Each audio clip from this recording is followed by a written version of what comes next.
लक्ष्मीविहीनत्वहेतोस्वकीयैषु दूरीकृतोऽस्म्यद्य वाचोऽस्मि भो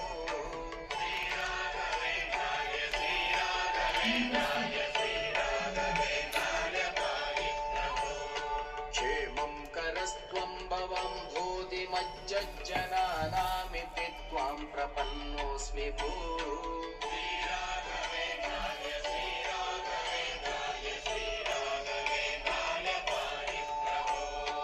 कृष्णावधूतेन गीतेन मात्रक्षराद्येन गातास्तवेनेड्य भो